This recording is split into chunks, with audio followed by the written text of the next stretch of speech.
Yesterday, we had a great sound healing session.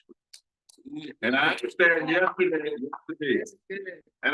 yesterday in Oakland and Holly Street, they had a great gathering there as well. Is that right? Yes. Did I hear that correctly? Yes, we did. Yeah. So those things happen. Are there any announcements, things that we should be thinking about, talking about, or doing something about coming up this week?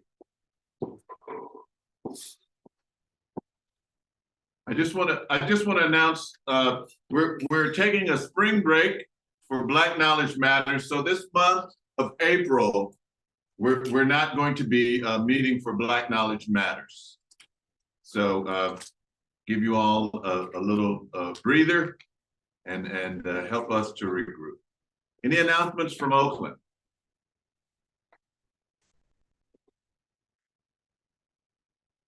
All right. Let's go on. Okay, yes. Wait, there's somebody. All right. Yeah, I found the button. On April 6th, between 1 and 3 p.m., the Haiti Action Committee will be having a podcast and a live, not a podcast, be screaming, and also have an event at 2277 East International, as supposed to used to be East 14, for what's going on in Haiti. We'll have some people directly talking from Haiti. So if you're not doing nothing, that's April 6th, which is next Saturday. You can come through. It's at East Side Alliance. It's 2277 East 14th or International. In Oakland, you know where we are. 1 to 3. Appreciate it if you come through. Thank you. Thank you, Bible Study. Any other announcements? Yes. Go ahead. Just Ilioma Day, which is both day school.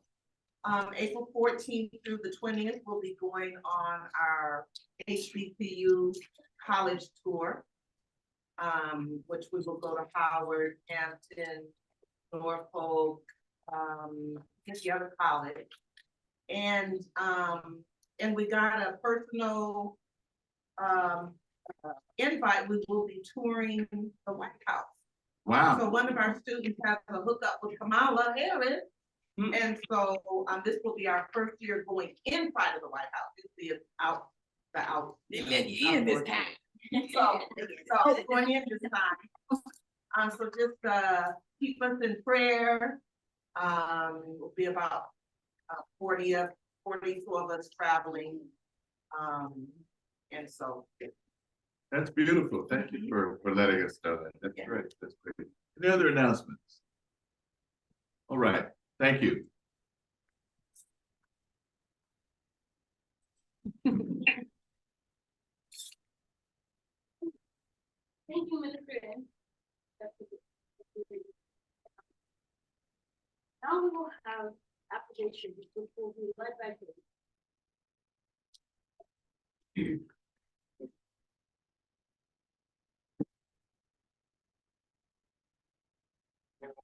all right. Hey, the track star. Yeah, big prize. We will know God's truth. Let us stand. Let's have everybody stand. Stand and turn to page 2.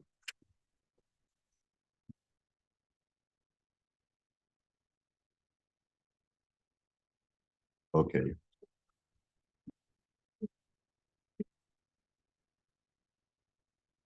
He will know God's truth to be free and self-determined. Creator, help us to remember the humanity, glory, and suffering of our ancestors, and to honor the struggle of our elders. Let us strive to bring new vision and life to our people. Let there be peace and harmony among us. Let us be loving, sharing, and creative. Let us work, study, and listen so that we may learn, teach, and cultivate self-reliance.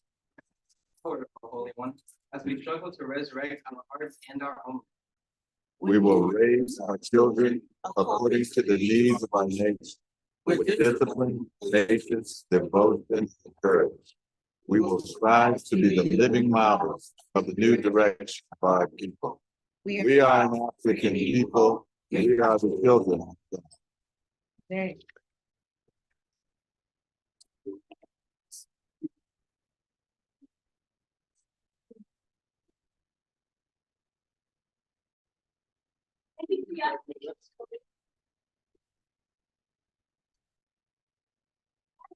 We have a poem offered by Janita. Yeah.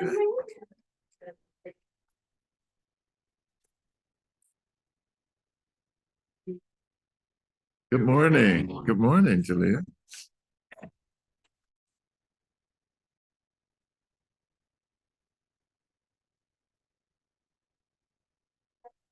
Ninth grade, if I go to fourth high school. For today, I'll be doing all of Oh, it's call and response. Oh, so you really gotta talk loud, baby. Yeah.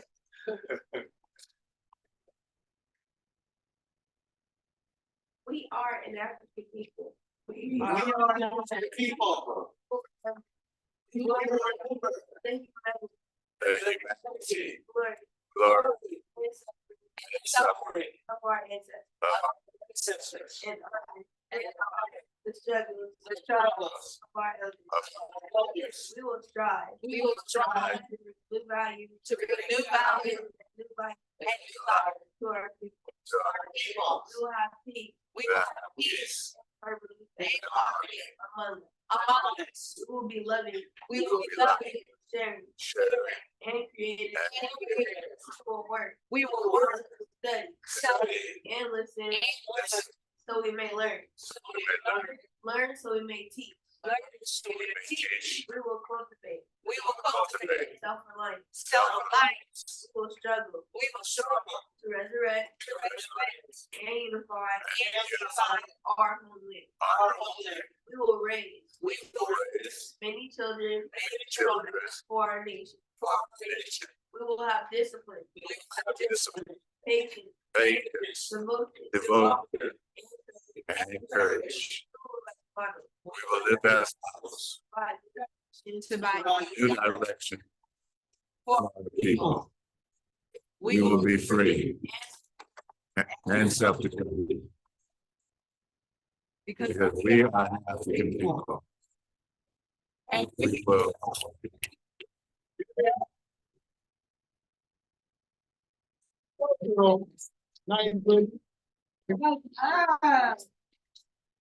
She brought that energy. Yes. Thank you for the poem, Julia. Now, the worst thing will come with their presentation.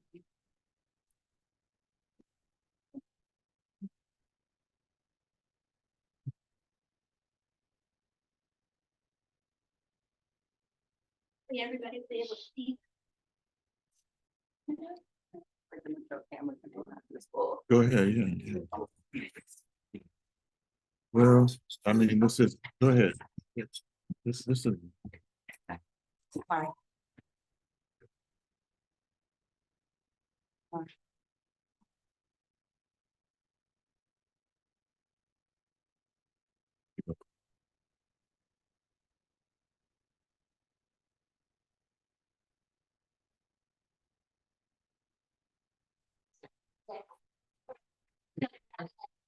Under the frame.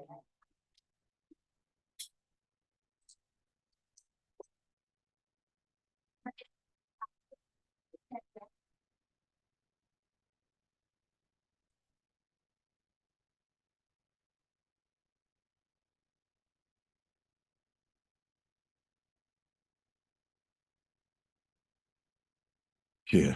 Why don't you help me out there?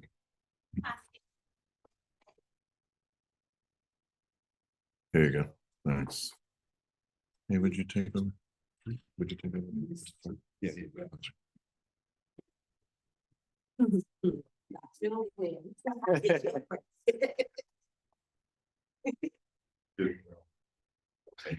Take it.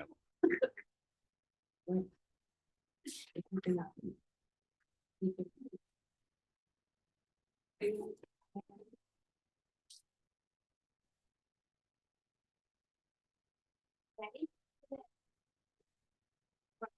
This is the use of Easter Sunday. And the sun stood still for 3 days, as if it had been crucified on the cross of the horizon. On the Sunday. On a Sunday. On the Sunday. What's the Sunday? On the Sunday. On the Sunday. Then, on the third day, Never we you never we you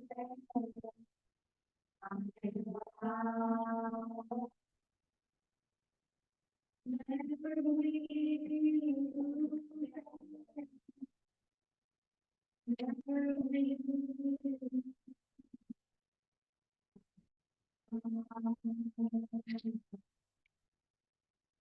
salutations, dua, to the friend of all, shining your light equally amongst all. Praise be to Amen Ra, the ultimate source of life. Salutations, dua, to the one who shines, offering blessing to all. I open my heart to nectar and I won't turn back. Salutations, dua, to the one connecting us all to earth, as we all share common source energy, showing Maat interconnectedness, grounding, and balance. Salutations, dua, to the one who illuminates. Though you make for me darkness, yet cause light to shine on me that I may see. Yeah. You, O Lord, are great to see, for if found, you turn away all fear. Salutations, dua, to the one who moves quickly in the sky. You are Tefer, the bringer into being. Ra, the most glorious at noon, and Atum, the complete one in the evening. Salutations, dua, to the giver of strength and nourishment. By his word, all faculties and qualities were fashioned and created, which furnish all food and yield all nourishment. All right. Salutations, dua, to the cosmic golden self, filling our lives with creativity. Always be Septepi in you. Salutations, dua, to the bringer of the dawn. I will cultivate the ability to distinguish the real from right from wrong, and to tell the real from the unreal. Salutations, dua, to the son of Nu, the cosmic mother, the collective creative power. Salutations, dua, to the stimulating power of the sun. Patah Ra is within every body as heart and mind, and within every mouth as tongue. The heart and mind cause all perceptions to come forth, and what the heart and mind think is declared by the tongue. Salutations, dua, to the one who is fit to be praised. I receive your energy and I express my gratitude. Reciprocity of Maat. Salutations, dua, to the one who leads to enlightenment.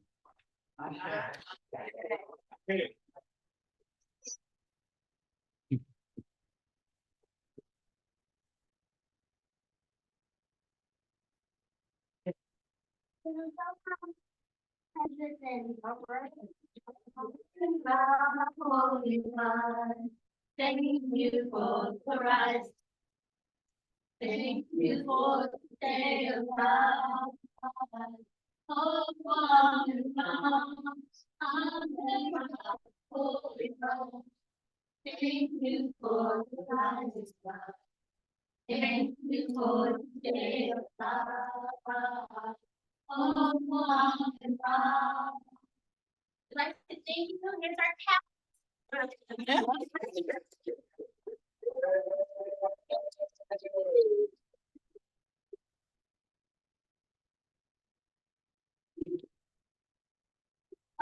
Watchful observers.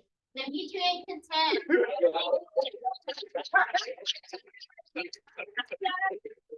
Sophia and Salvatita.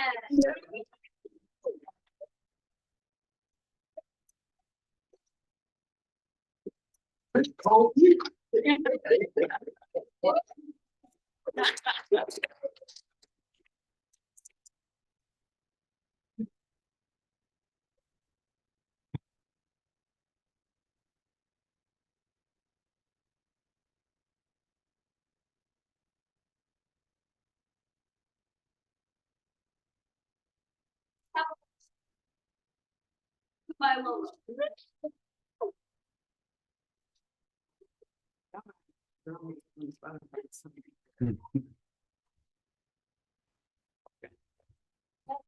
Oh.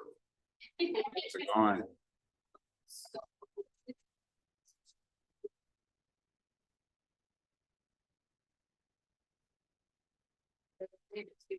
Daryl Davis.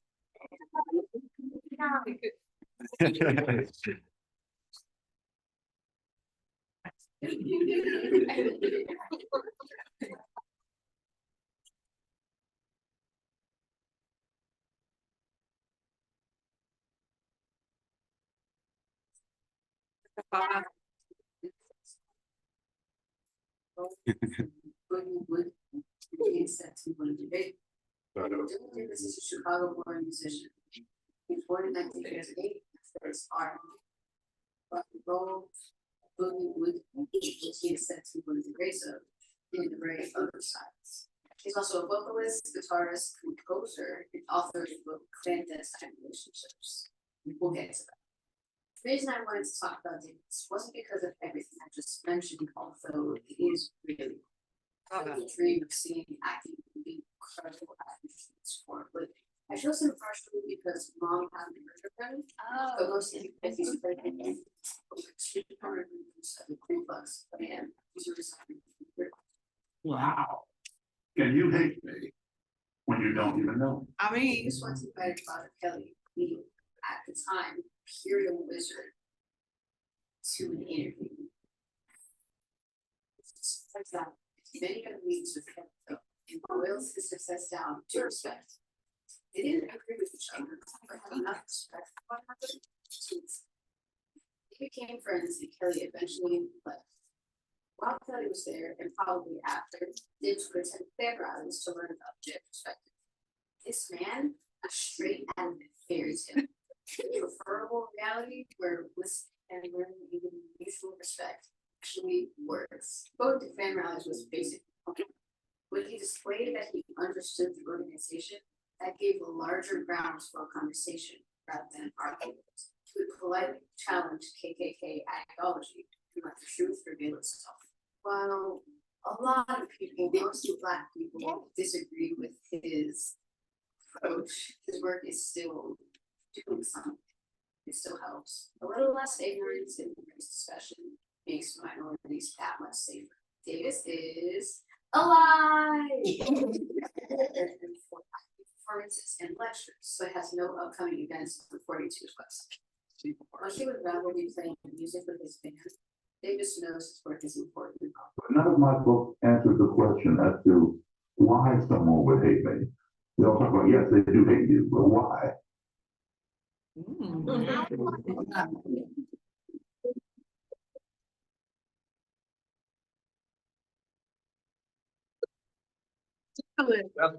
Yeah, really, really.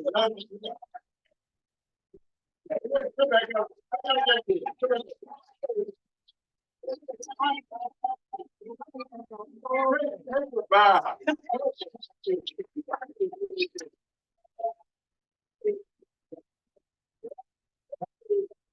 Yes, yes, I'm fine. Who's the name? I think that's corrupt stuff. They sound up here.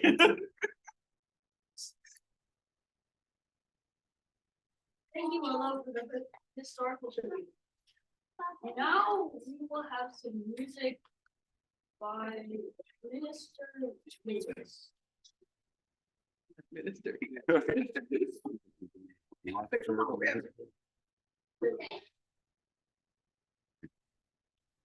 That's it, man.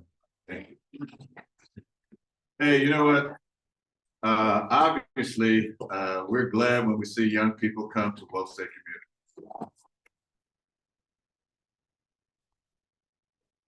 When I first started out, what we both say, they used to introduce me as young brother Moses. They don't say that anymore.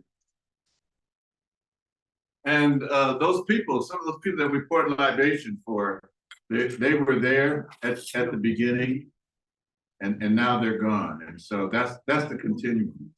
And so we're happy when we have a young brother that's coming up. But while the play was going on, he said, "Hey, you need to do this if you want to get them on the floor, you know." And so we kind of enlisted him to do some of the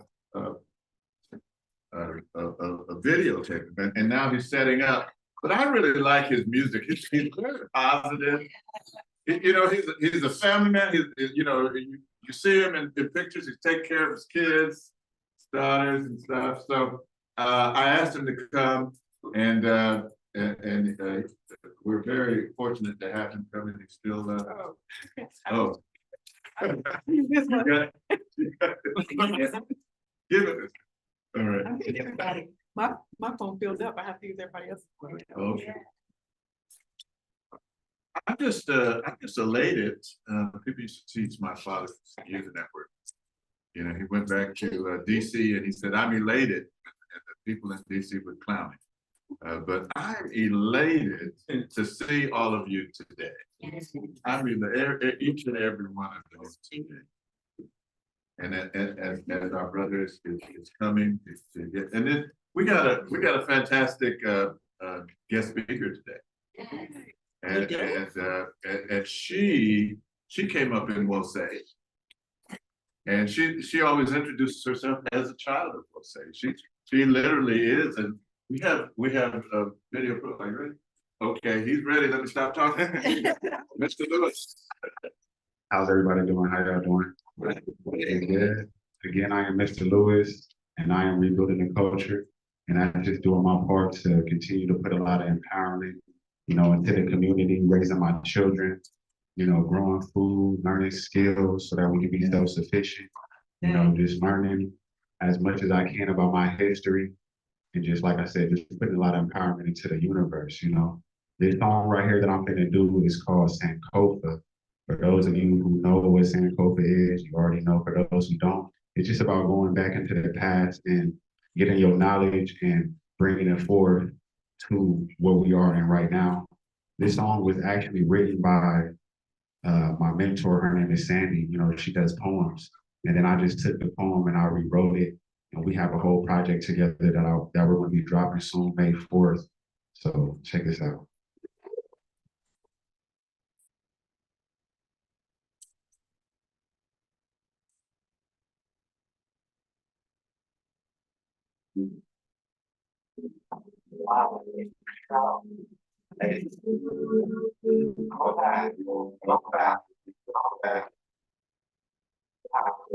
Yourself. Go back and let your child go back. It's time to free your mind. Take back your place. After all of this time,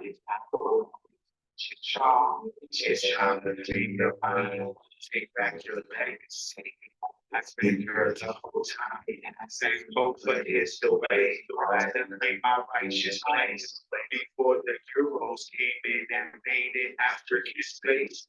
Every young man alive can trace the roots back then. It was that African, it was who started what his head was. Sankofa principles. Say, let's learn from my past.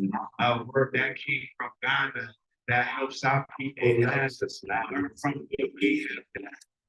It's your children to help you live right now and to help me declare the future. Go back and let you. Charles African lifestyle in every way of life. Yes, Africa gave birth to science, philosophy, astronomy, religious, architecture, mention as even the they took me to go back and fetch it, Charles. It's time to free your mind, go back your legacy. After all of this time, go back and fetch it, Charles. It's trying to free your mind, take back your legacy. It's been here the whole time. The now's a cultural highway from the south and the north, including east to west, to where Africans major source. What we call Egypt, Sudan, and Ethiopia. So we're created by Africans that look like me. Greeks think the Romans stayed there and wrote about our lives. They learned from Africans and who our knowledge was the time. In time, the Euros came to claim, but we did as the Rome. Claiming that Africans could not have done this all alone. We did. Our research has shown that Africans do lead the way. Baba Diga and Omega share this truth today. Go back and fetch your job. 200 kings and queens and everyday Africans, which make our spirit sing. Yes, yes.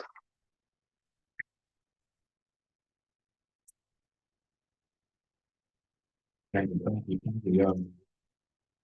This next one I'm going to do is called Be African. Just encouraging people to claim their roots, be African, not to be ashamed of who you are, to learn who you are. It's our identity. It helps us to be more confident in ourselves and be African.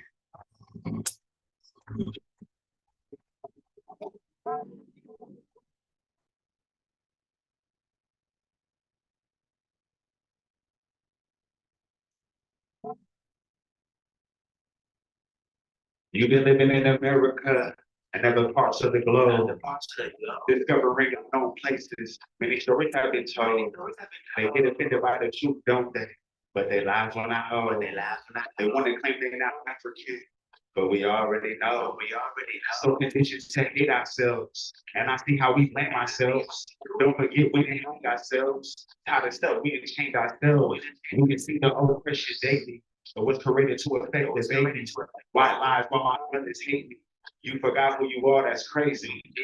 Be African. Know the truth. Be African. Be African. Tap back into your roots. Be African. Learn your history. Be African. Be African. Know you got in slavery. Yes, yes. Be African. Know that we see the what's here today. Europe, they stole our ways. We ain't been the same. African, that's what you should claim. You love yourself. That's what beauty is. It's going to enhance the way you live. African love is what I'm gonna give. We ain't focused on the negatives. Your history shows your true brilliance. They don't want you to know when it's obvious. They love to hate you. They envy you. We started the world before Genesis. It's been our time to recorrect the script. We need more African leadership. Go take a dive and see how deep it gets. There's a reason they're not teaching it. No, it's truly be African. Step back and see your roots. Be African. Learn your history. Be African. Be African. Be slavery. Be African. Be African. Thank you again, y'all. I appreciate you. Thank you for being such a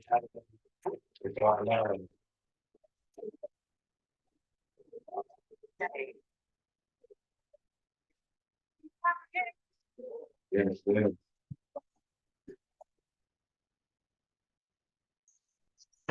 Again, I'm going to be having a show coming up on May 4th where I'm going to be performing the whole project that we have done together. So if you guys want to come to that, just let me know, tap in with me, and I can give you the details of that. Thank you, thank you.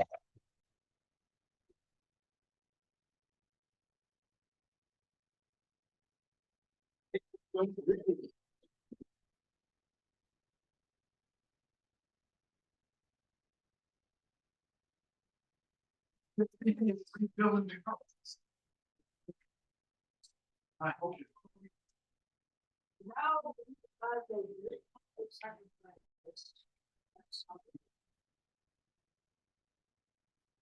Yep, nice and loud.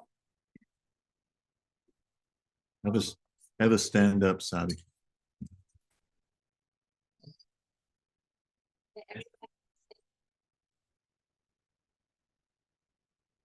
Okay, yes. Okay.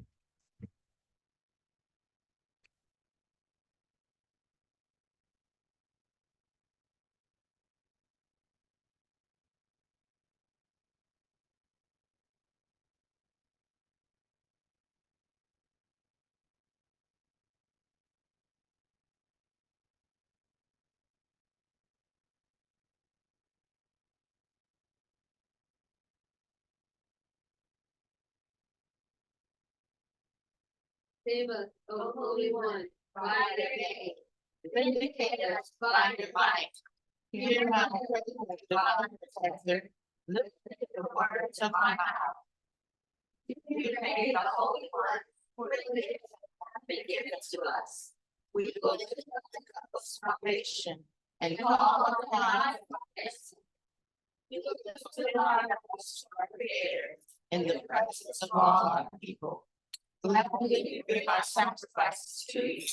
We praise your name, O our God, for it is good. Unity. We shall strive to maintain unity in the family, community, nation, and race. Self-determination. We shall define, name, create, and speak for ourselves. Collective work and responsibility. We shall build and maintain our communities together. Our brothers and sisters' problems shall be ours to solve. Cooperative economics. Together we shall build and maintain our own businesses and together profit from them. Near purpose. We shall make our collective vocation the building and development of our community and the restoration of our people to our traditional greatness. Creativity. We shall do as much as we can in any way we can, leave our community more beautiful and beneficial than when we inherited. We will believe with our in our God, our people, and in the righteousness and victory of our struggles.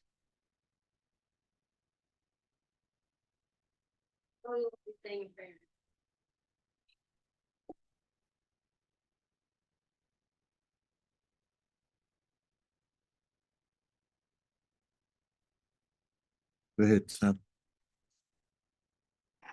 Thank you, Lord, for this day and people, and for the people who are donating, and for the people who wanted to donate but could not. Thank you for the day and the sun and all.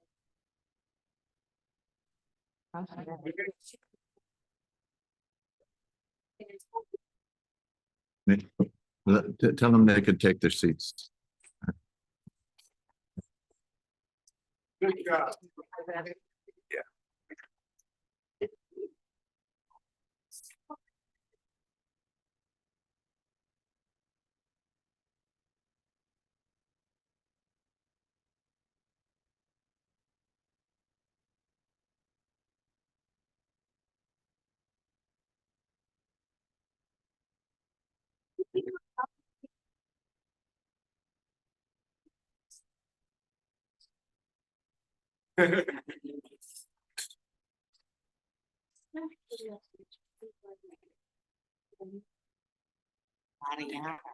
You gotta roll it, you gotta say, Ayana. One more time, real loud. There you go. You done the extra. Give me a 5-minute hug and stuff. Yeah.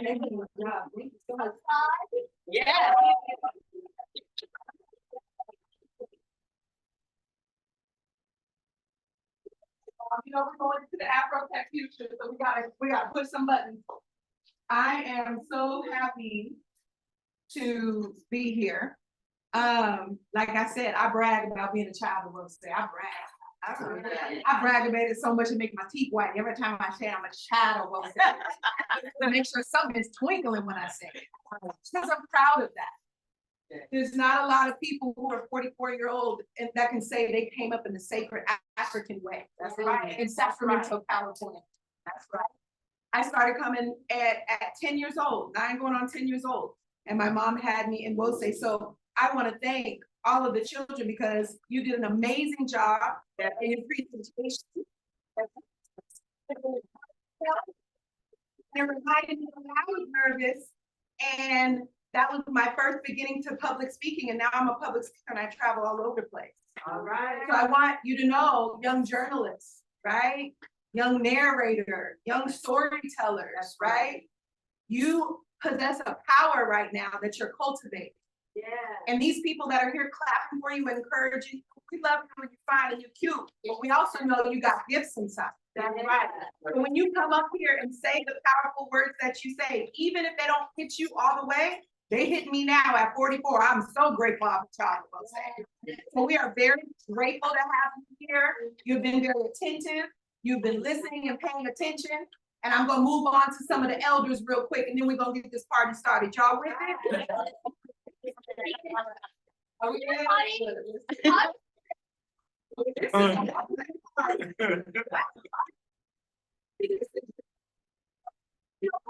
Birthday party in a row. So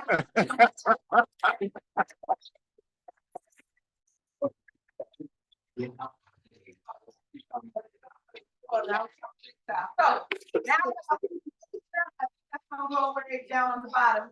But the message today is rise up, awakening divine nature. Thank you. Sing it. Will that come off? Because I want to make sure they can see the whole presentation. Somebody, thank you, Texas brother. Afro Tech. Thank you. Okay, rise up. And the reason why I wanted to choose this is because traditionally, for those of us who come from Christian churches, raise your hand. This Easter Sunday, y'all supposed to be in your patent leathers. Nobody talks with the lace off.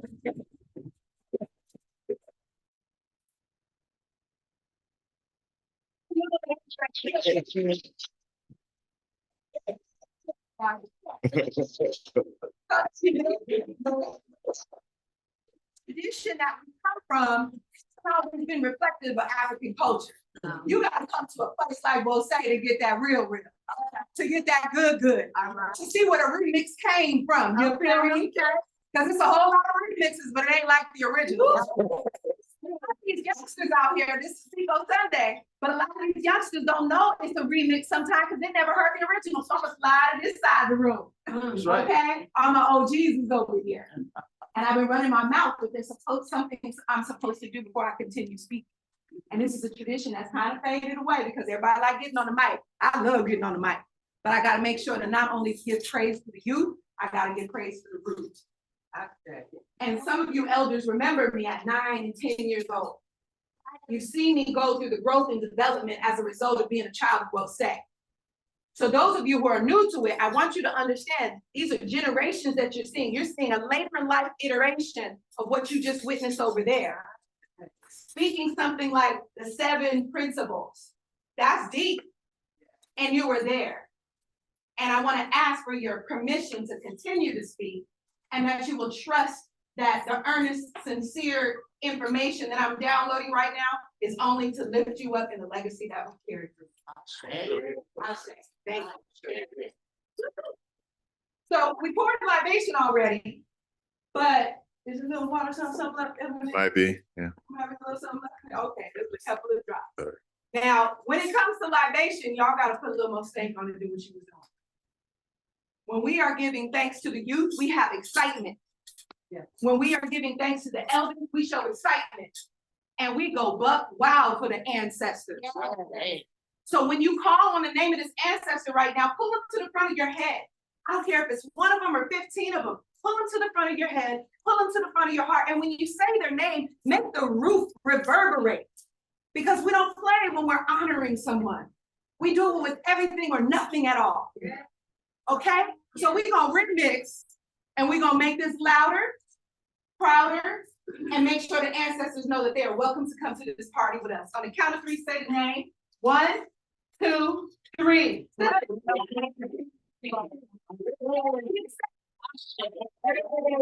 and be with us. Yeah, that feels different, right? Yes. That's like getting a halfway invitation. Everybody have somebody like tell you, you want to come to my party? It's like, well, you don't sound too convincing. Versus somebody saying, you want to come to my party? It's gonna be going on. Right? You want to go to that party. That's the same way with our energetic posturing that we have to maintain when we leave out of this place. Yeah. Because we can't wait for Bose to have that energy resonating on high all the time. This is the sanctuary and the place we come to do it, but it's our job to keep it charged. When you call on your ancestors, keep it real, keep it solid, keep it vocal, and keep it projected. Because it's gonna carry on in your energy everywhere you go. Okay? So don't be giving me them little sorry ashes and them sorry calls next time. It's a celebration. Yes. Right? So we have done all the formalities to get this party started. Right? We done took care of the youth. We done took care of the elders. We done took care of the ancestors. Now we gotta get into a message. And this message, I was thinking about y'all, I was up at 4 this morning. So you know when it's to get up between 2 and 6 in the morning when it's wide open, it's gonna drag down or and some more to it. So I was thinking, this is so special. I remember watching Baba Imhotep tower over me and me being awed at his storytelling. His ability to have that fire and bring so many people together.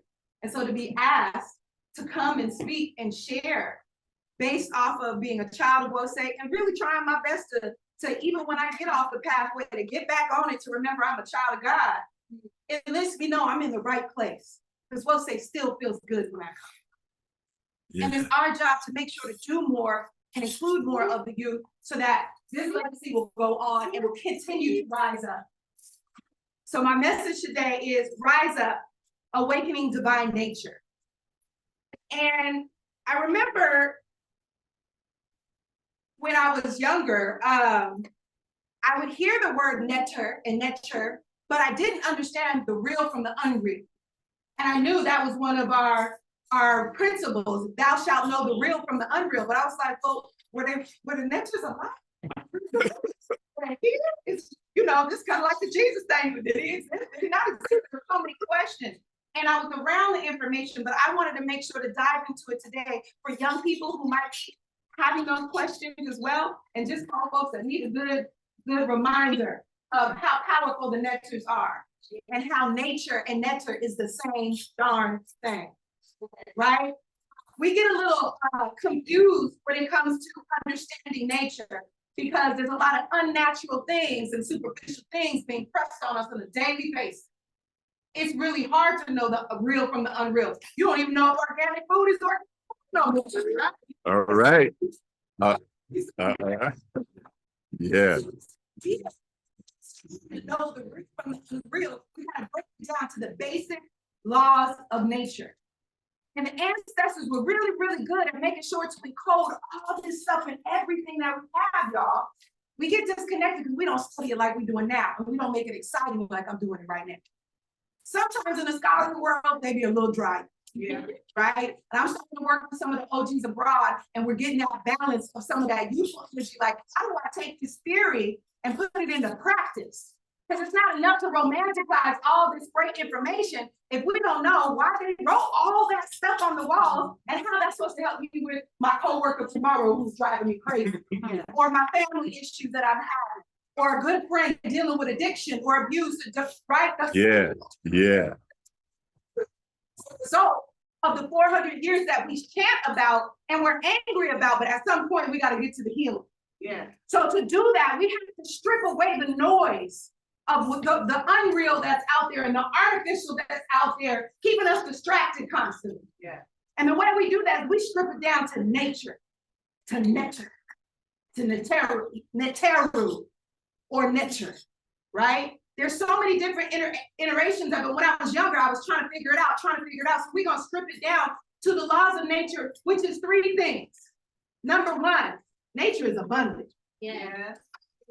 She just keep giving and giving and giving. Mother be giving all the time. Even when we don't act right, she still come through, that sun come up, right? The rain still falls, the oceans ain't dried up, you know, we've abused them and put tires and garbage in the bottom of it, right? There's a lot, and she still keeps giving, right? And if we're not careful, we will abuse her so much that eventually she could do a whole freeze over if she wanted to and be abundant in a lot of weather and wipe us all out here. So we got to start understanding that although she is abundant in nature, that doesn't mean that we abuse her and take her for granted. That's the first nature, right? The law. Second is selection. When nature is in operation, it goes through a selection process. Even all y'all that got here physically, there was a whole internal process that happened with your mammy and your daddy. And it was all about the survival and the selection of the right alignment and the right piece of the juices. This is real life. We can talk about real life in front of our children so that they understand and not exploited versions of it. Yeah.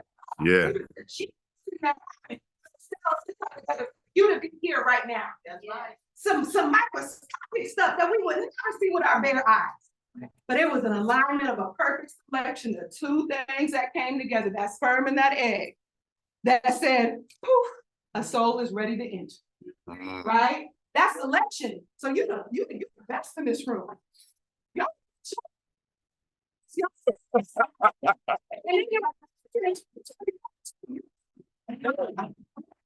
Somebody, what's his name? You the best. Oh, DJ Khaled. So the idea is you're the best by operation of selection, selecting the best, right? And extracting what's needed. So you see some little chocolate fingers up there holding that plant. That plant is taking the exact nutrients that it needs to blossom into what it's supposed to come. You with on your mama's breast, you took exactly the vitamins and nutrients that you needed to become. Right? When we're taking from the Most High, the inspiration that we get, we're getting exactly the nutrients we need, right? So this idea is that we extract what we need, but don't never nothing go to waste. A lot of us be wasteful. We be asking for more than what we actually need. Those are our wants, and we waste nature. Only take what you need, because the next step in the laws of nature is assimilation. And I ain't talking about trying to act like you're a white person kind of assimilation thing.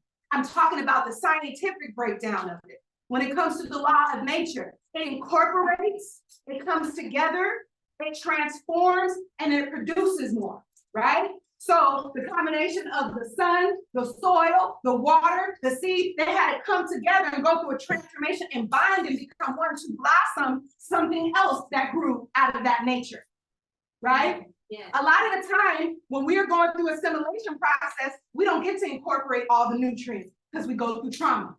Yeah. Sometimes we get to get that transformation, that full human development because of the trauma. And so there's a disruption. It's called arrested development. Yeah. That can happen to you mentally, emotionally, physically, spiritually, in ways that are seen and unseen. They call you crazy. They call you crazy when you're not going through your process of human development and you're not meeting certain marks. They quit to give you ADHD, elemental P, NWA, all that stuff. You get to 5 years old, you've been prescribed and all these things been said about you, right? You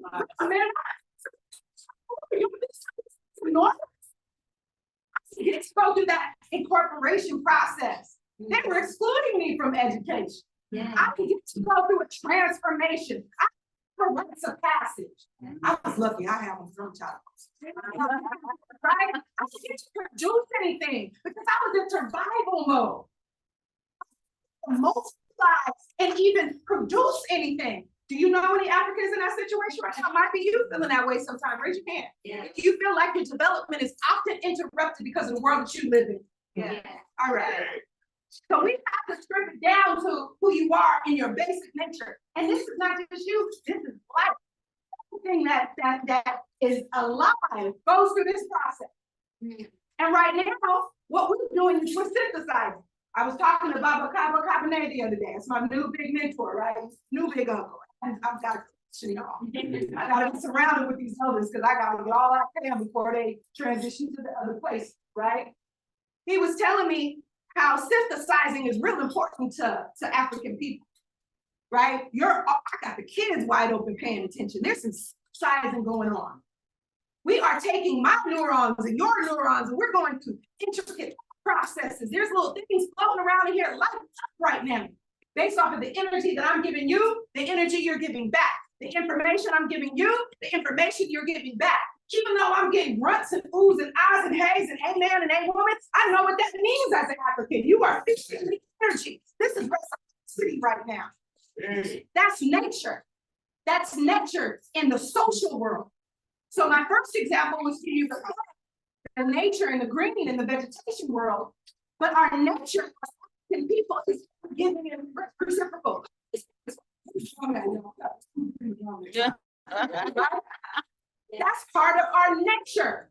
We don't cheat each other. It's a dance. If I say get up with me and dance, brother, stand up real quick. Come on. Give me a beat. Give me a beat. Come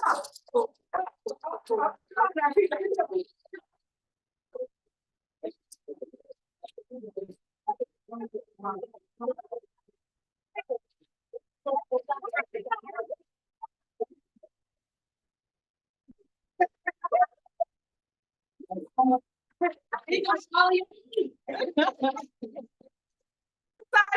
But when that's interrupted, when we can't bounce to the beat, when we can't sing our song, when we can't feel our joy, when we can't have our sacred conversations, our development is interrupted. And we have to understand to get back to these laws of nature, no matter who, what, when, where tries to stop us, we have to stay in our nature. Yeah. That is the whole goal, is to get you to get your, there's a lot of confused people out here right now. I ain't gonna get it to you. But you know what I'm talking about. People are losing their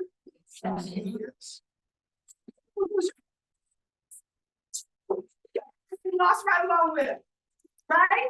So getting back to these laws of nature, knowing who you are. I want to do a quick activity because I'm a very person, right? Somebody who is young on this side of the room, read that big bold letters on the top. Read it out loud and proud. Know that their self child tea about an earth. What? Keep going. Keep trying your best. I and you nature. Everybody put your hands together.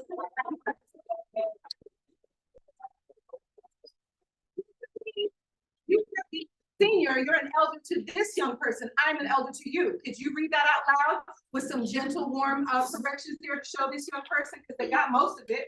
Yeah, know thyself, child, teen, adult, and elder. What is your nature? Everybody,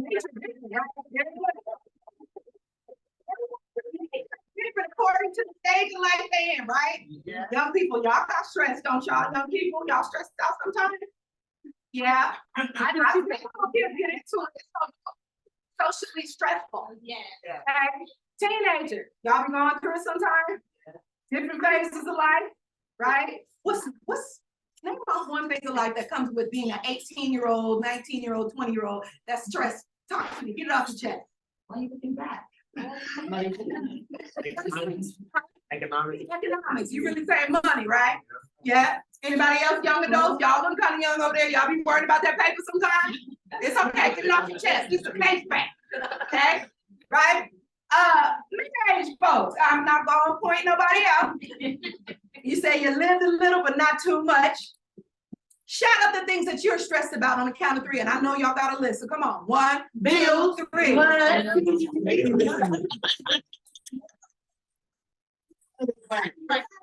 much money. Y'all need it. Huh? We show you how you actually need to be more aligned in your nature so that your money will start coming in. That's right. That's right. Because money goes where prosperity is, and that's an abundant frequency thing. Yeah. And if you're not responsible with your basic nature, and God ain't gonna bless you with too much extra. Right? I had to shut down a couple of picketing sessions last year because I was like, y'all gotta save, I gotta get out of debt. You know what I'm saying? Yeah. Sometimes you gotta do that discipline. We're gonna get to that, but let me slow down. I'm excited. Everybody stand up, find a partner. Stand up, find a partner. Stand up, find a partner. Get out your comfort zone. Mo screen, he's your partner. Come on, get out your comfort zone. Come on. Introduce.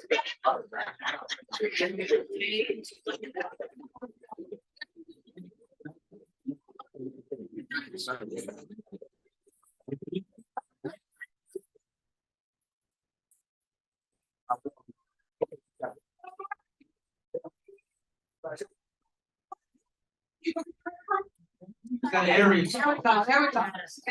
go. Okay, so the idea now is you're making yourself open. Okay, you're gonna go through a reciprocity experiment that I talked about, right? Because as Africans, it's our nature to give them balance and fairness, not to be I got mine, did you get yours? That's not our culture. And when we act like that, we mess ourselves up, right? So right now, what I want you to do is be honest about a phase. It could be when you're a child, a kid, a teen, a young adult, an elder, right? A current social issue that you're having with that particular phase in life, right? So let me give you an example. I'm very active in a lot of my elders' lives, okay? I go visit with them, sit at their feet, take care of them, make sure I do what I do. One of her concerns is feeling invisible. You know, just with getting age, it's like people don't notice her when she walks in the room, not even to try to look good or fine, just being important, right? That's a specific social issue that comes with that age, right? Or maybe we're a teenager, y'all starting to get curious about some of them things out there in the streets. Knowing it ain't good for you, but you're curious, which is natural. That's something that comes along with that phase. Okay, so share with your neighbor, be open and get some free counseling. Right? Share what that issue is that you're kind of struggling with at this phase of life. Allow that person to give you some medicine and give a reflection back. Whether it's advice, whether it's grace, whatever, y'all do it and then swap. In 5, 4, don't look at me crazy, 3, 2, and 1. Share something, be open. There you go.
Engagement is something today, right?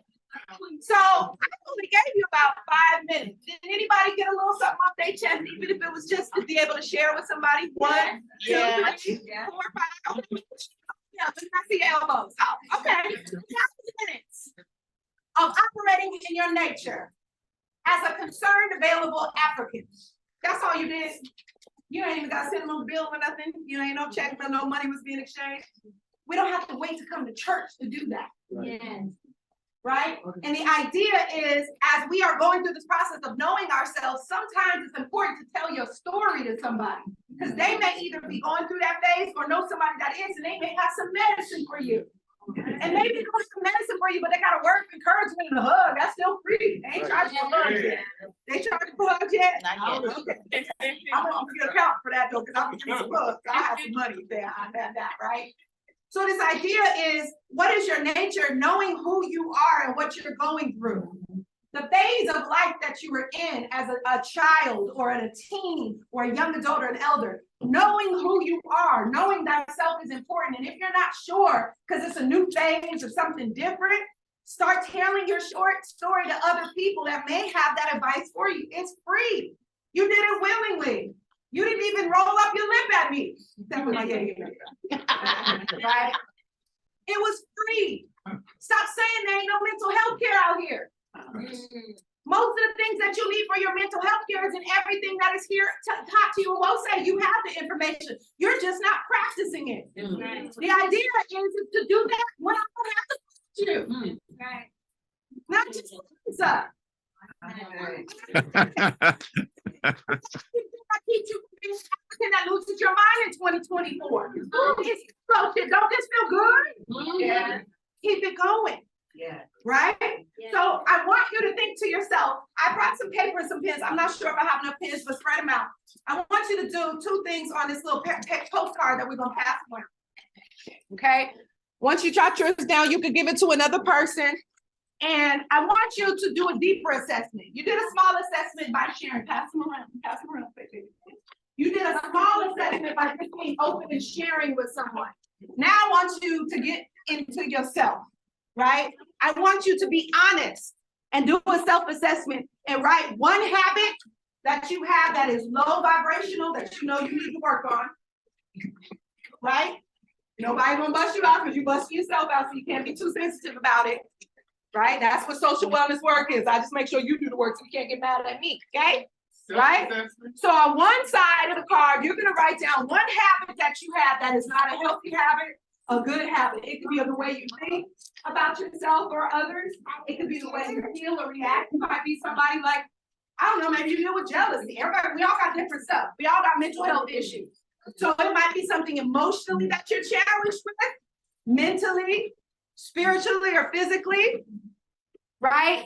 And then on the other side, I want you to write down something that reflects your higher self, that nobody can take from you because you know you do well and it's a godly thing. I want you to do a deep self-assessment, some social work on your own self, because now you know how to get it from a friend and it wasn't that hard. And now you're gonna start going through a process of doing more mental and emotional health assessments for yourself.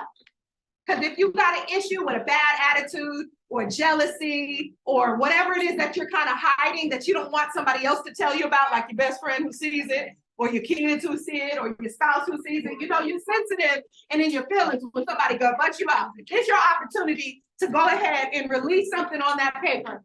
That's a habit, a thought, a feeling, or an action, a choice that you know you need to let go of. Write it down, right? Something that represents behavior from your lower self. I'm not gonna tell nobody, you ain't gotta show me, okay? Write down something that you know you need to work on that's kind of low vibrational. And it's one of them things where you know better, you just ain't doing it. You can't even act young and dumb no more, right? So on the other side, I want you to put down an attribute that fully represents something about your absolute highest self, right? Like right now, can't nobody tell me I'm not a great orator. Nobody can take that from me. That's one of my mental gifts, right? So I know that.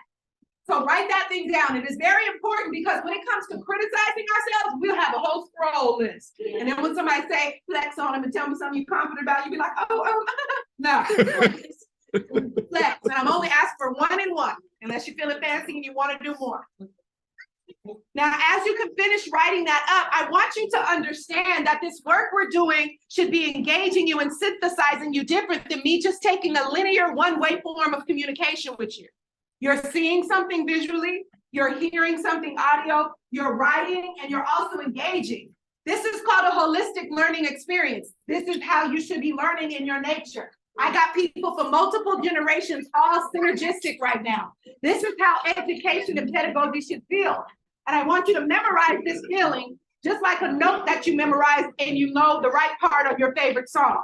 Remember how this feels, so when you get lonely or you're not willing to do the work, you know you're capable of doing it with me prompting you. You can also do it without me here. Raise your hand if you wrote down both things.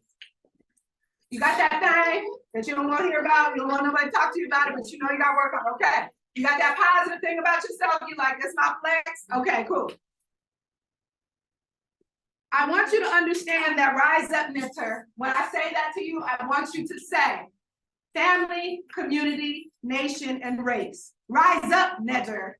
Family, community, Nation, and race. Rise up, mentor. Family, community, nation, and race. Mentor. Family, community, nation, and race. Mentor. Family, community, nation, and race. Remember I told you about that energy? When you do it all the way. It does something to you on a cellular level. It does something to you on an energetic level. And the mentors have exactly the work you need to do to start working on exactly those things that you wrote on your paper. Believe it or not, the thing that is your flex is actually the exact medicine that you need to apply to the area where you're flat. Who's willing to be an example? Take a break, so. What is the thing that you know you need to work on? Shrinking. Shrinking yourself. For the sake of making sure everybody understands what that means, what do you mean by a habit you have of shrinking yourself? Shrinking myself meaning when I'm around certain people, putting my needs, putting my the way I think, or just certain ways, the way I do things behind so other people will see me as something. Whatever that is. Yes, yes. Can anybody relate to that? Yeah. Some grown folks be shrinking. Put your hand all the way up, own it, all of it. Okay. Social wellness work right here, right? Number 1, that means you're not alone. Number 2, that you were the brave soul that was willing to bring an issue forward. And the only why we're going to get the healing we need is if we're willing to talk about it. Yeah. You just turned 18 years old and you had no problem getting the help that you need. I want you to memorize what that feels like. Even when everybody else is afraid to not do the right thing, you do what's right for you. That will never go wrong for you, right? So now that we know at least 14 other people are going through the same thing, flip your card over. What's that thing? What's that flex? Let's see if this fits the way it usually does. I would say the way I think, my mindset, I like that. I think it gets me places, my energy, that's another way, it kind of goes hand in hand, so that is something I really like about myself. Y'all see her beaming? You see her? How is that strength going to be applied to get over that issue? Because it's not, the solution's not that far. Just find that energy everywhere I go, being not necessarily coach switching. I know we do that a lot because we live in environments where we have to coach switch and everything because being ourselves, it kind of, we can't be ourselves anymore, so we think. So just applying that energy and that mindset everywhere I go. I'm by myself. You got it. You nailed it. And you don't need to be, you don't need to get into anybody's door where you can't be yourself anyway. You know what I'm saying? So if you find yourself being fake or shrinking yourself or not being yourself, that's the netter's way of saying you don't need to be there. Yeah. And then when you have the strength, you'll use that mindset and that good energy to bust up in there and tear all the doors down. Right? So your darkness, that part of you that you might be ashamed of or scared to show, actually the act of telling your story, you're able to have more probabilities to get the nature to meet what it is you need. So for example, a lot of us have trauma issues with our parents, right? Maybe they're abusive, maybe they weren't the perfect parent, maybe they had their own trauma and they tore you up a little bit on the process of growing up, right? The idea is they came here and gave them what they can, but you can still go out and supplementally and get that good energy from somebody else that's not biologically your parent. Yeah. Right? So again, yes, that might be a dark feeling that you're holding resentment or anger towards a certain person that you felt owed you a certain thing. But by doing that, you are stagnating that transformation that we talked about because you're so busy pinned on this institution giving you something that was never meant to give it to you. Or a partner to give you something that was never meant to give it to you. Right? Or friendship to give you something that wasn't meant to give it to you. They're operating in their nature, which is not to give you. So the mental adjustment, the emotional adjustment, the social wellness adjustment is to look at nature and say, wait a minute, under the laws of nature, it means this should be reciprocity here. What am I begging this person for to love me for? What am I begging this institution to take me for? This is not the place to be. There's no reciprocity. I got bars, right? Right? So understanding every time you go back to nature, even the art parts of you that might seem like dark side, lean into it. Because you got a certain amount of tools that will match that if you're willing to do the work and apply it. Yeah. That's the bottom line. We as netters have nature that could be real powerful in a scary way and real powerful in a good way. I got a mean mouthpiece, y'all. If I wasn't speaking positive, I could be tearing folks up with this mouthpiece. It's a power. My nature has to be controlled and understood. That's what we're getting to in this constant conversation that we're having with you nodding your head, shrinking up your eyebrows. You're letting me know we're synthesizing and we're connecting, right? So as you rise up, Netter, we're going to go to some sacred scripture right now. And what was crazy is this is the book of Declaration of Virtues. I didn't even get into actual virtues because the forward is so dope, right? So the part that I took from is just the forward to the book of virtues in the Hosea, and that's on page 91. So because I don't have my glasses, unless they're gonna go, you're gonna let me use your in the future glasses. He can see like 3 years away from here. In the book of Declaration of Virtues. You know what? It went away. Oh, no. Okay, so I'm gonna read it to you. I didn't make you some passion. You can. It's back. It's back. We got a little reading to do. That's part of study. As stated earlier, the heart of ancient Egyptian ethics and spiritual striving is Maat. You heard the baby saying that all through the presentation. Ancient Egyptian ethics and spirituality, like all African ethics and spirituality, have and stressed a practical dimension. Righteousness is real only in personal and social practice. Maat then is a social as well as a spiritual task for which the reward is an enjoyable and beautiful life in the community on earth and a spiritual life in the heavens as a living God. Our ancestors, right? Our ancestors. In a word, Ma'at is both personal and social task, work, social work, as the promise and reward for completing it. Yes. Right? So when we put everything on the walls, yes, it's art. The ancestors were real smart to put it in the art. It's smart when you put it in your art. Hey, it's smart when you put it in your art. Yeah. It's in the DNA and the blood on the inside. But we gotta, how we flex when we step out. Look, come on, look, how we flex when we step out. We're always representing. We are art as we show up. Yeah. Right? So this idea of them encoding these messages in the wall, they saying it's not just to look good. Right. It's not just to sound good and say all the hip hotep words and phrases so you can look all holier than thou around everybody else. So where you can debate people. That's not what it was designed for. Yeah. It wasn't designed for the ego. Come on. That's Ifba, the opposite of Ma'at. That's not the direction we're trying to go with our thoughts, with our feelings, and with our actions. Yeah. Right? So when we're looking at this book of virtues, what they're saying is, this is actual social work, yo. Like, this isn't just to look fly on all the temples all over the world. They took a lot of time to etch that stuff, paint that stuff, build that stuff. White folks still trying to figure that out. Yeah. Because they just can't believe we're that great. Right? Yeah. So the idea is getting back to your nature, understanding the social work that you need to remove some of that trauma so that you don't miss the boat. I'm in the boat, they're on the boat. Yes, the boat of rock. Thank you, right? So you don't miss that boat.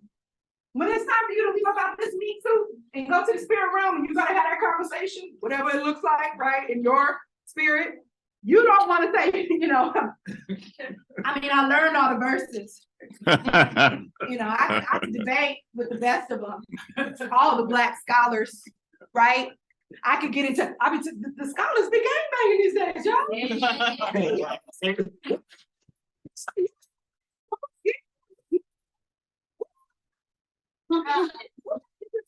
If you do it in that style and version, cool. Let's just be respectful, right? So the gangbang gotta stop it. It's arresting our development.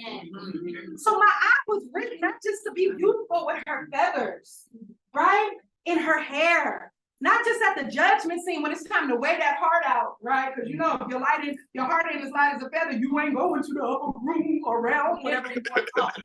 You ain't gonna make it, you can miss that boat. So the idea is it's not enough to look good and say it and preach it. We gotta walk it. Yes.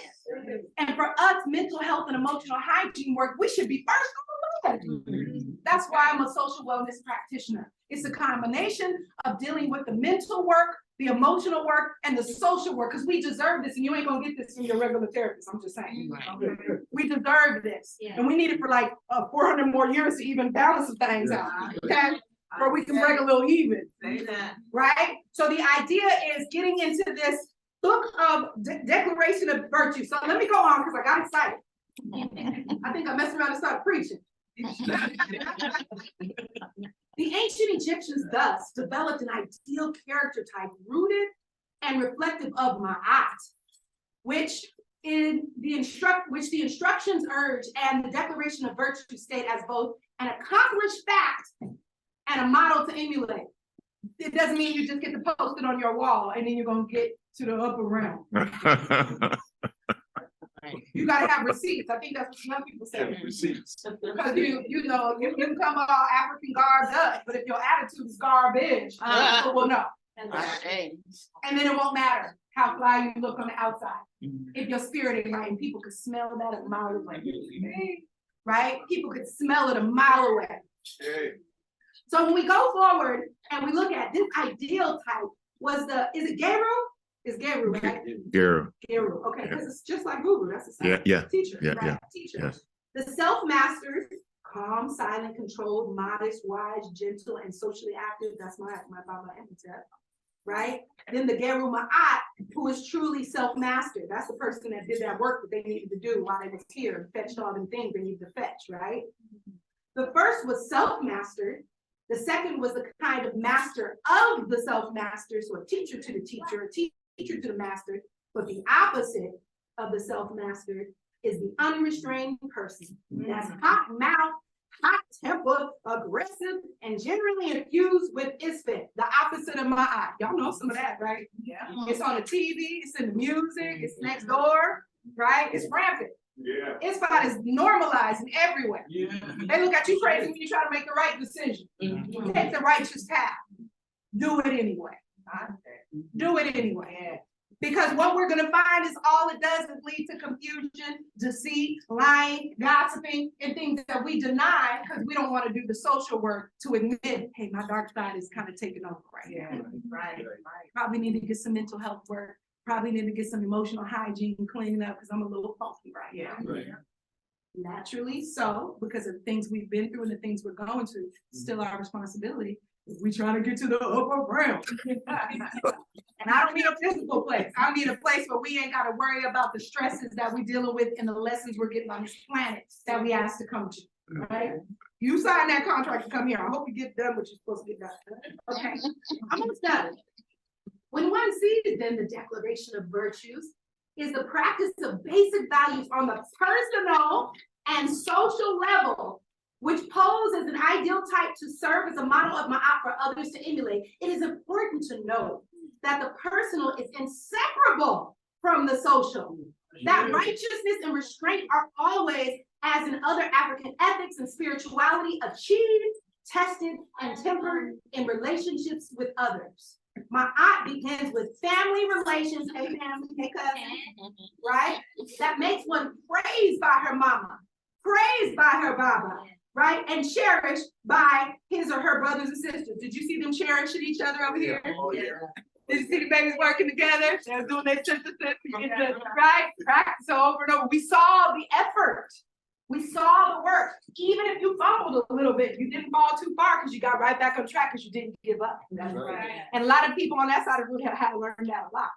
You get back up and you keep going.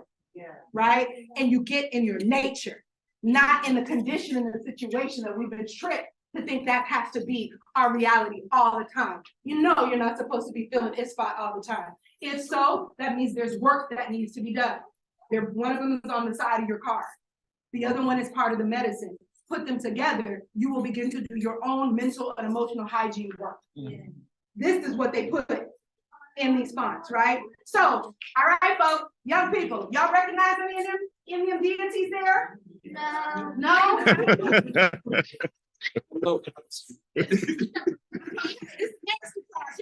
Okay, okay, and I'm so glad you were honest because there was a couple of times when I was younger that I would see the images, but I needed the elders to break down the significance of how it applies to me a little more. Yeah. So I'm here to add that gumbo piece to that pot, right? So when you see these, say Neteru. Say it again, children. Very good. And when we're looking at Neteru, sometimes people get a little confused, and that's why I was like, what, was it real? Was it a real person with a lion's head cut off on top? That was my active imagination, right? Was it a real person? Did they were walking around with like a dead eagle head on top? You don't think like a child to be able to teach a child. That's right. You have to stay in tune with your inner child to be able to connect with them. Because we got active imagination. So I was a little confused. I knew that they were powerful. I knew they meant something, but I didn't understand that each and every one of them had attributes just like each and every one of us have attributes. Yeah. And the symbolism that they have either in their garb or their head or their tools that they're holding is simply part of the tools that they use to represent what their attributes are. Just like us, they have some really bright attributes. That was nice and lovely. And then they also have some attributes that they didn't do their mental and emotional health work, their social management, if they didn't follow in line with Ma'at and operate with truth, justice, and righteousness, they can get real fucked too. Yeah. Right? I am often the spirit of Sekhmet. That's the one, when you look at Sekhmet, she got that lion head, right? Sekhmet could be a healer. But Sekhmet could tear some stuff up if she wants to. Now, there's a time and a place for everything, because for revolution and for freedom, yes, I'll fight that fight, but I don't need to fight every day of my life. That's right. Because I will wear down mentally, emotionally, and physically, and the thing on that side of my card is going to be the thing that takes me down.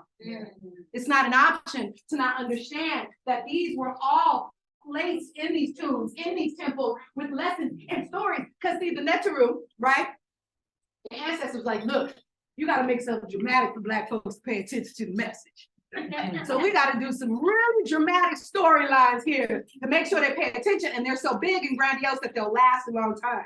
So not only do they all have different attributes, right, that you can actually see yourself in if you study them. Right? I knew when I started reading up on segment and studying, I was like, oh, that's me.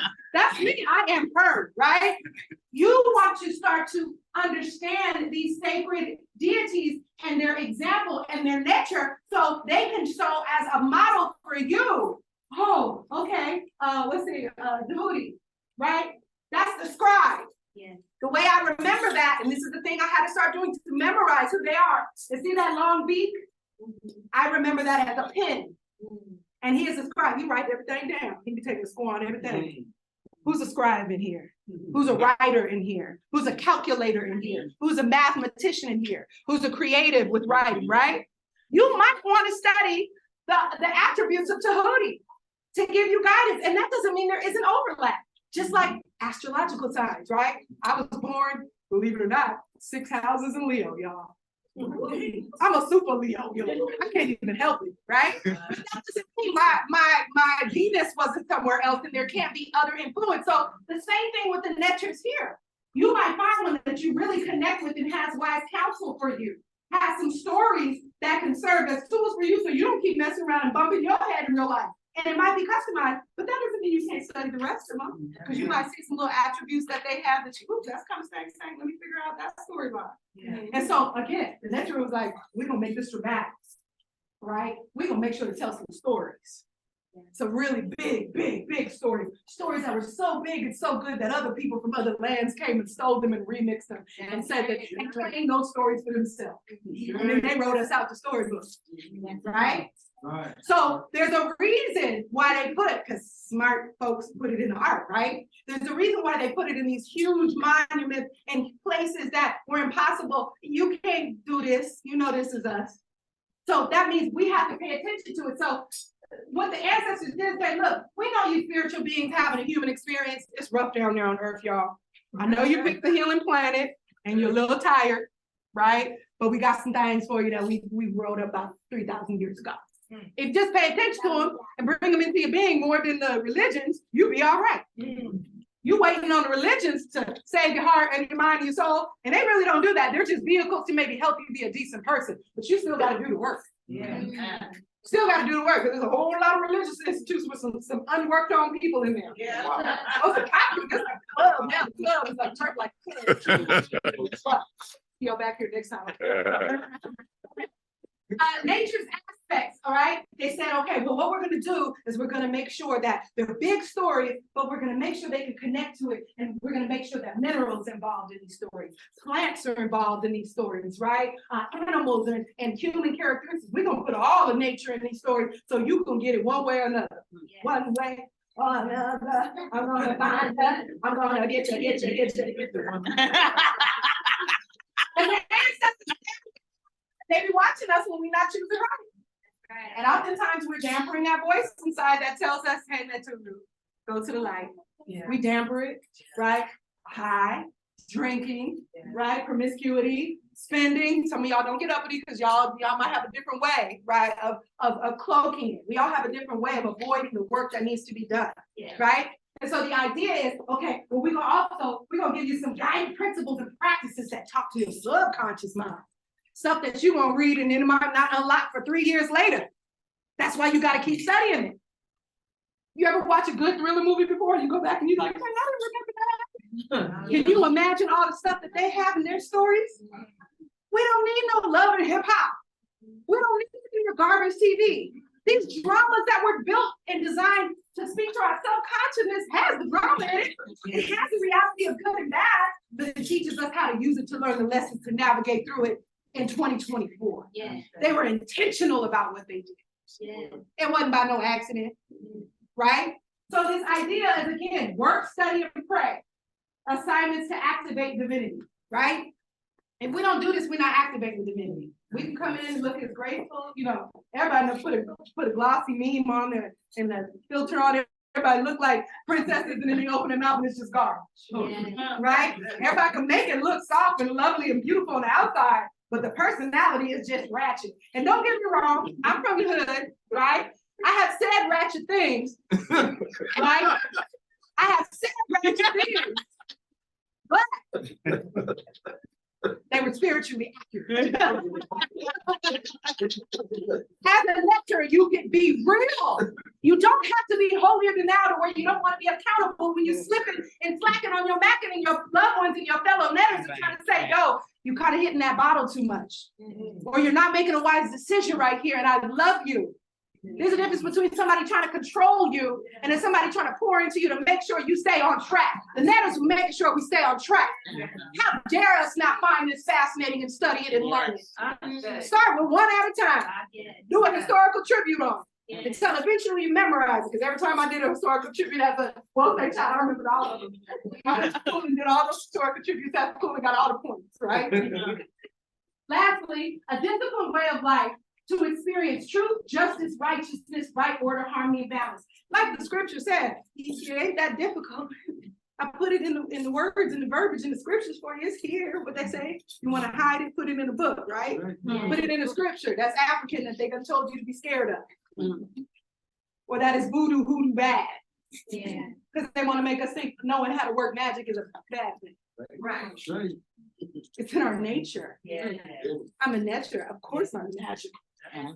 I'm not going to shrink because you don't know how to receive that. Because my nature tells me to shrink. We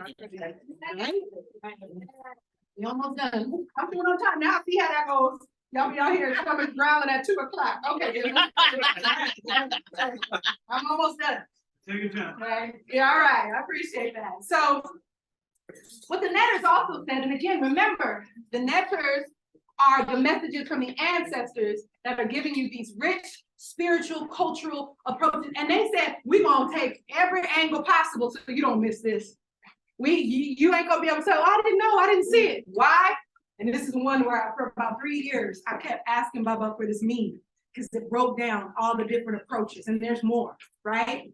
But when they said, okay, we've got to teach them, we've got to have dramatic stories, got to get their interest, got to show them that we know you are light and dark, and it's okay if you mess up, but you still got to get on the righteous path, right?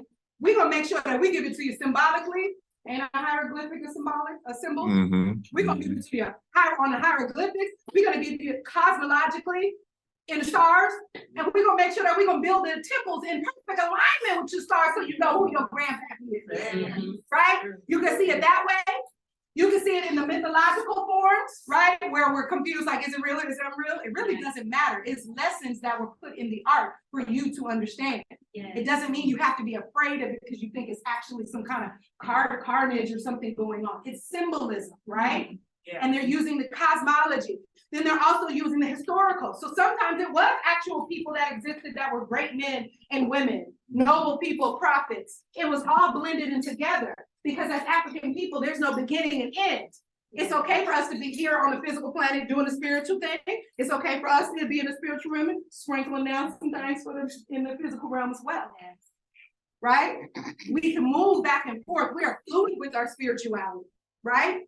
The allegorical. You ever had a story and an allegory or a metaphor or an example that gives you the way to get the message without taking it personal?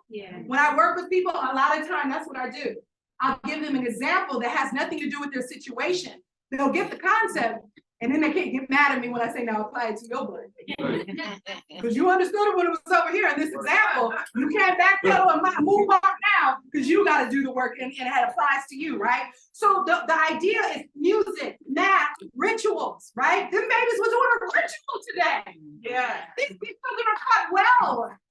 Your babies are taught well, right? So the ancestors like, we gonna make sure you get it how you live, no matter what. You ain't gonna be able to go nowhere. I'm gonna make sure the African noses is on the statues. I'm gonna make sure it's everywhere.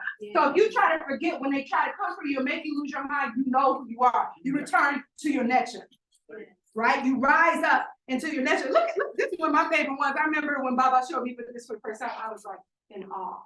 In awe. Because I wanted to know, well, what's he doing? And what's that? And what's this? And who's this? And who's this? And what does words mean? And why do you this way? And why Sir, it took a little time. Oh, shoot. Okay, this is, my heart gotta be light as a feather? Well, what you mean? Like literally, I know my heart is about 2 pounds, maybe a pound, right? I started asking questions and understanding it was symbolic. It's not meaning that in this lifetime you never did anything bad. Right. Or you don't have hardships. Right. It means that you put more effort into making it right with the tools of my eye and all of these other lessons that were given. So that by the time you leave, you better set that thing out. Right? Because this ain't one of them religions where you get to act crazy and hurt people and then baptize yourself the day before you die and you get out of jail. Right. You come right back down to the state and do it again until you get it right, but you ain't gonna elevate with that energy. Right. Right? Yeah, just. So without justice, true justice and righteousness, right? So the idea is they wanted to make sure I told storytelling because storytelling is a social wellness tool. When that brother got in here and put on the rap, the baby started bouncing automatically. Right. Yeah. The storytelling, I'm just saying all kind of things. My parents is telling a story. When you heard to me, told me a story. We are constantly storytelling. It's in our nature. Yeah. It's time for us to return back to the stories that help us to define, name, create, and speak for ourselves. Because the stories they're telling us got us losing our mind, losing our hearts, losing our spirits. No more. Right? So we have to return. So look, just don't forget. You got 227, you must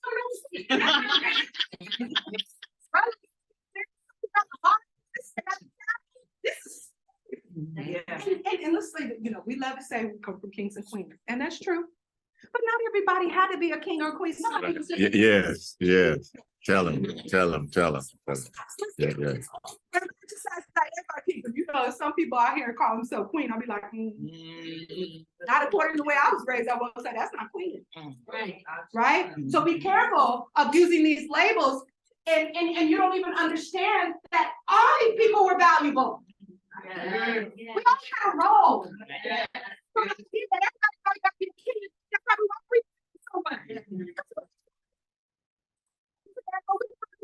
That way.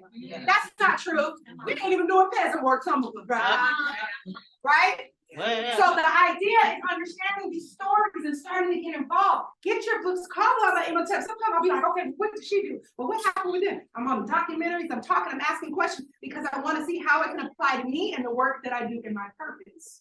Right? So again, don't when I do a hair, tell me, mama and them spend the night, they all got their hair braided. The babies was braided out, right? And even if that's not it, it's a truth.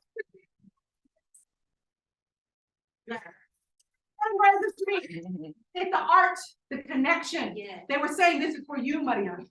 This is for you, sister. This is for you, brother. Use it. It hasn't lost its value, right? Right? So look, I'm you can get the bonus, you can get the belly right? So just imagine if we done what other things we would get out of it that would be valuable. Right? That's to me saying, sisters, make sure to do your sacred healing circle in 2024 to stay alive. Right? This means make sure to do your own hair because they can make a one way if you don't, right?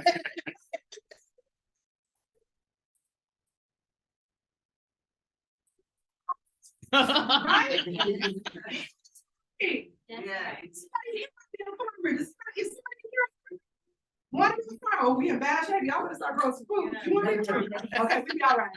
Right? Farmer, right? Israel Farms. Yes. So you see that I suppose is what's our call to action? Because I got y'all riled up. I got an amen and an amen for the babies, right? I didn't do that. But my job is to make sure that I agitate greatness in you so much that when you have to make a particular decision, you don't go to default mode. You actually consider what the to do and the call to action is to change that pattern, to actually start healing. A lot of us want to heal and have organizations, movements everywhere, and haven't done the work that they need to do on themselves.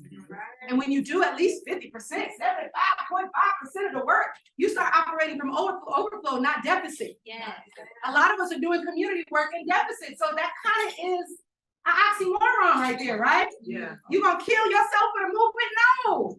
One by one, let's do the work and get ourselves at least to our optimum point of health so that then the movement can be healthy and our movements don't keep falling apart. Yeah. right? You're allowed to do that. Your ancestors have fought for you to have these resources. Utilize them. And if you don't, call somebody else, you get some free counseling. You already had a free counsel today, okay? So let's close out. What's our call to action? Right? We did some of it today. You studied yourself. You didn't think you was gonna come to church and start writing down your stuff. Ooh, okay, right? Let me accept it. Nobody's badgering me about it, right? You brought it to the altar, right? When we study and synthesize to activate the wise counsel, right? In these stories, with our teachers, right? Our ancestors, they carved them with pure intention. Can you feel that my heart is pure and my intention with y'all right now? Yeah. Seems like I'm trying to do any weirdo stuff to y'all right now. You can go buy a Cadillac after this. We let people for a couple more months. Pureness, right? But if I wasn't willing to give you that energy on 10, I'd be trying to convince you and I might even start shrinking. Turn it up.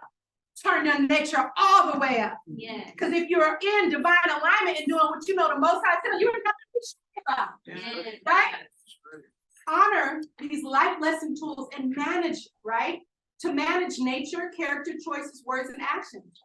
If you can write down and self-analyze on, do a self-analysis, admit there's areas of work of improvement, right? Then that means there's areas of work of study and prayer to help you move through it, and not just claim it as your identity. It's time for us to get out of identity crisis mode. I'm telling you, you know who you are, and they made sure you knew who you are. You are not lost. Stop saying that mantra. Yeah. Stop saying things that reflect ispat. Start saying the things that empower you. That's why I didn't just have you write down your symptoms like the clinical place did. I also had you write down your power, your light. Because if you work them together, you can get through it, right? Next, use this ethical way of life for self-mastery before allocating oneself as a master to others. I have to check myself on this because I was trying to help everybody else. That's not your job. That's not your job, right? Work on you, my God. Right? God will reveal when you got to help others, but make sure you're always first in line, right? If you don't use this ethical way of life, you're going to experience Espet in one way or another. It's going to be some kind of chaos, even if you don't want to claim it because you keep saying it's the person that you're dealing with.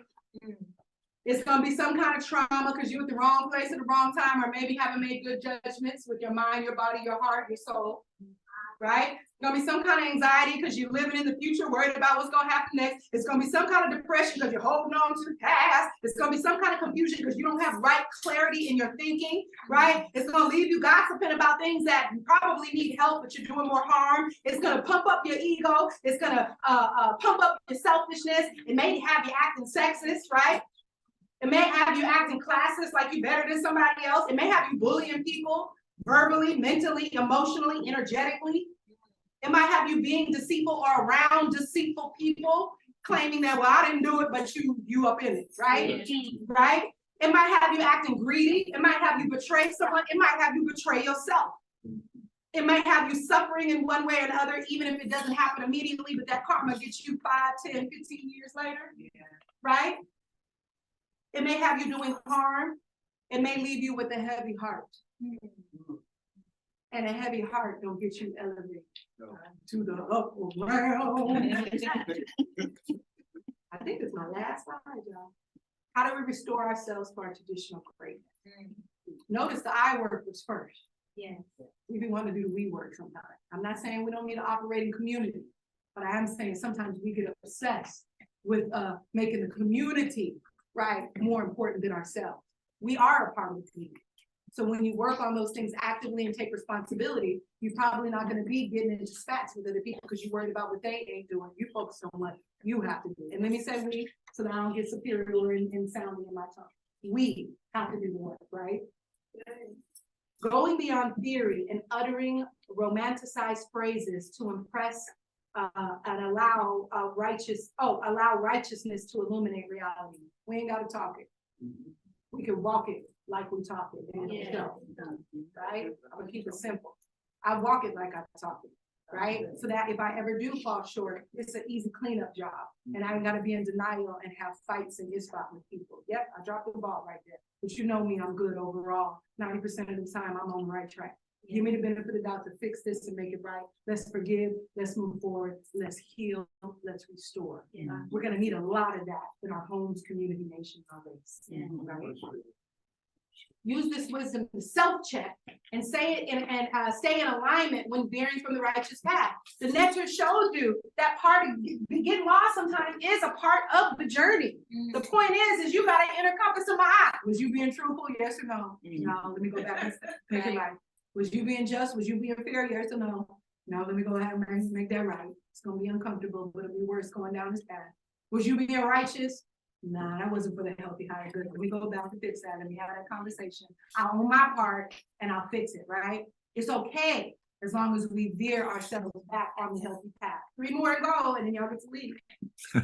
Practical of self-care, standing corrected and restoration work for self, family, community, nation, and race, right? Practicing self-care.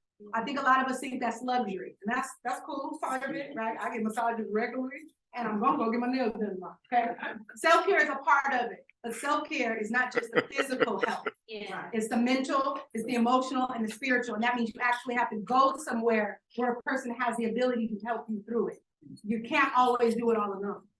Don't take it for granted when you get it, because it might not last forever, or you might have to go to a different place. It might shapeshift where you go to get the type of care you need. Maybe in the beginning, if you're addicted to something and you have a substance abuse, you need to just get up a straight up drug counselor. After you master that and you get clean, then you could go get yourself a coach, right? It's figuring out what that route and that pathway is gonna be, and Maat will keep you on the righteous path, but you gotta be willing to be honest and assess what the issues are and seek the help and then be consistent with it. You can't just do the work for a week and then think you're gonna get results, right? That's the reality, right? Last 2. Be willing to own areas of improvement. Be willing to communicate with truth, be fair, and clear debts. Now, I can't help but notice the symbolism of all y'all was crying about money. Now, even though the system is jacked up, I'm probably sure there's some habits in there that need fixing. Fix them first before you go for the man. Also, debts could be debts of the mind or the heart or actions that you've done to harm somebody. Make it right. Because what you don't want to do is be in a vegetative state or something crazy happened and you got a long list of people that have gotten a thick callus and pus on their third eye. They can't even see that you're trying to make it right with truth, justice, and righteousness. Clean it up. If you actually love them and you care, don't mean you're going to be friends again. Don't mean you're going to be close family. But make those wrong right. Clear those debts so they don't fester and take up mental and emotional hard drive that you need to be achieving your goals and your actual purpose. Right? Lastly, earn the authentic nectar of navigating with self-awareness, wisdom, confidence, passion, and purpose. That's where I am. That's about the stage I am. As a child, I will say to bring it full circle, right? I veered off the path a few times. I remember I was trying to date some dude that was in jail, and Baba saw me at the jailhouse trying to do a business. And he was like, what are you doing here? I was in high school. I was veering off the path. But there was an elder and an ancestor that whispered us in the right direction. And he looked at me, he flared his nostrils, he said, what'd he say? Come back to church. I ain't lying, right? And I veered my little butt off the path, and I veered myself right back because the foundation was there. The foundation of what say lives in me. I don't even feel right if I try to tell a lie. I stopped lying a few, I'll say months, years ago.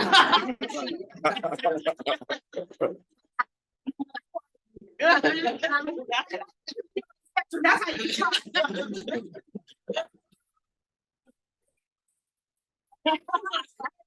But you know in your heart when you ain't living right? Because your guilt and your shame and your embarrassment and your confidence, things start getting off kilter.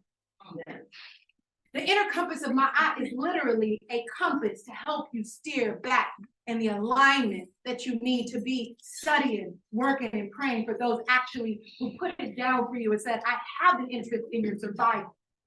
I have an interest in you going beyond survival. I have an interest in you thriving with all of your gifts as the nectars you are to restore us to our traditional greatness. So that is my message to you. It's really about rising up into your nectarhood. Rising up into your nectarhood. And that might change every 3 to 4 years. What I was doing in my neighborhood 4 or 5 years ago, it's not the same. Most High's taken me to another level. I gotta work out to be able to meet the match the energy that Most High has given. If not, I'll come for the ball, the bag, and my soul. That's not an option. So in that worry about money, don't you think you're gonna be a little bit more financially grounded if your head was a little clearer, if your heart was a little clearer, and you start clearing up those debts that you can work on? Yeah. Give you a little bit more confidence. I'm proud of myself. I smashed that grudge I had for 5 years. We don't forgot about what it was. Clear the hard drive so you can see what you're really working with, and you can put the energy on the areas that really need to heal it. The netters and my eye, if you rise up into your netter, if you celebrate who you are, if you discover who you are, if you apply the tools, you will get yourself out of a whole lot of hurt that this world is committed to making you fall into. So this is my message to you. Rise up in your netter. Rise up in your nature. Understand the humanity, glory, and suffering that our ancestors went through to put it down for us. Let's pick it up. Let's lift it up. Let's rise it up. Ashe.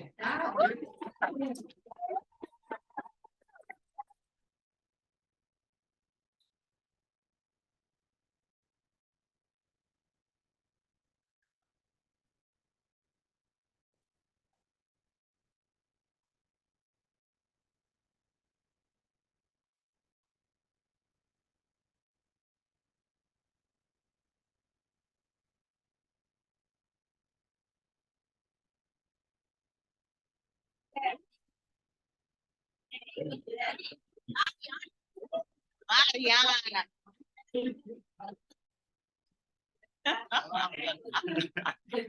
Always gotta be my child. Okay, so thank you one and all for coming to me. That was amazing.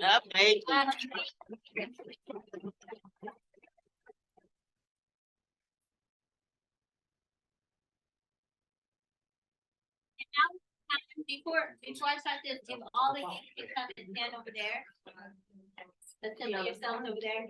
And now it is time for the invitation. If whether on Zoom or in person, if something here has hit your heart and your soul, and you want to know more about Will State Community Church, if you want to attend here all the time, if you want to be able to, I want to get into word. If that is in your heart, this is the time, this is the invitation. So this is the time for you to raise your hand, to jump and shout. I want to be the one. I want to be the one. I want to join. I want to join. This is the invitation time. We're going to give you a little bit of time to think about. We need those words. To think about it. And so while we're thinking and wondering in our hearts if I want to join, the children are going to come to sing their last song. So, ready? What you got?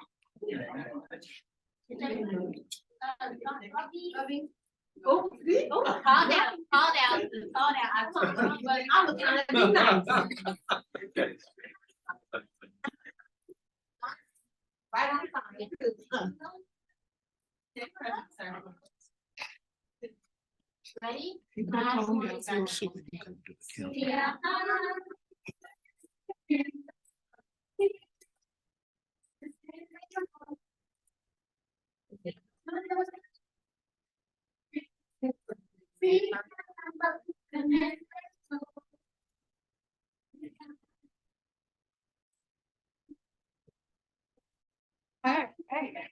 Hey, go. Yeah. Hey.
Thank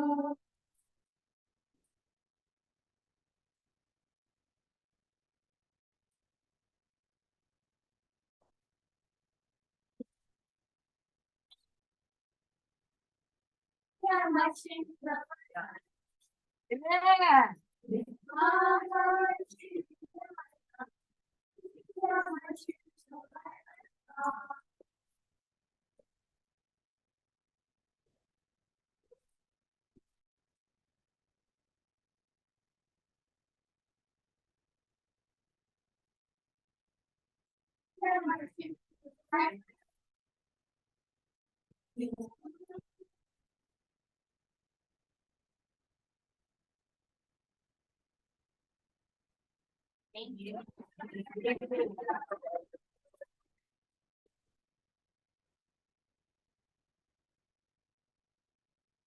Very good, children. And so please, if you, yes. Yes, I'm come to join the family. Yeah.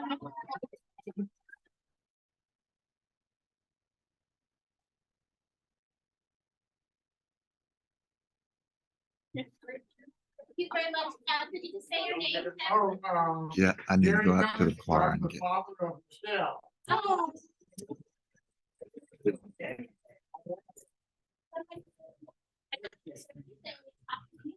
Give you some information and receive your information. Thank you so much. And so, Welcome. right now, we are at the end of the service, and so at the end of the service, we want to stand, and we're going to sing with everyone to sing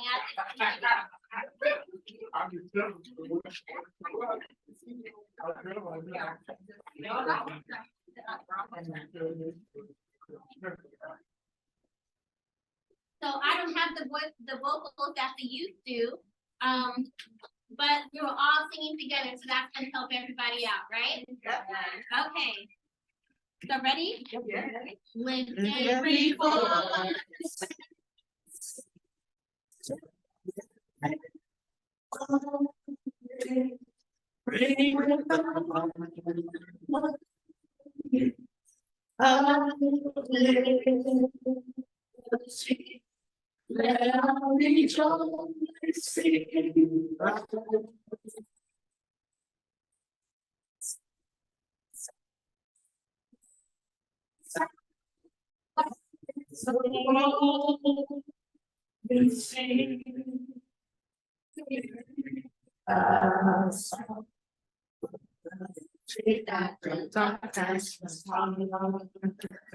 Sing a song that the presence has brought.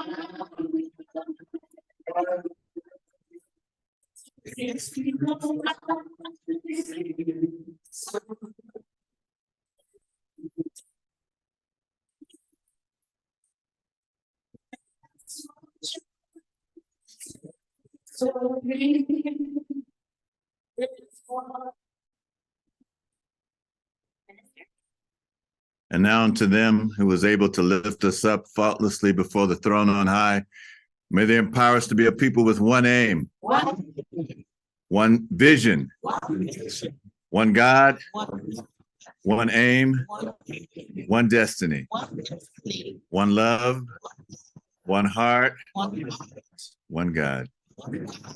Let us call upon the name of that one God as our ancestors and elders have done for countless generations, for time immemorial. Let us all say together.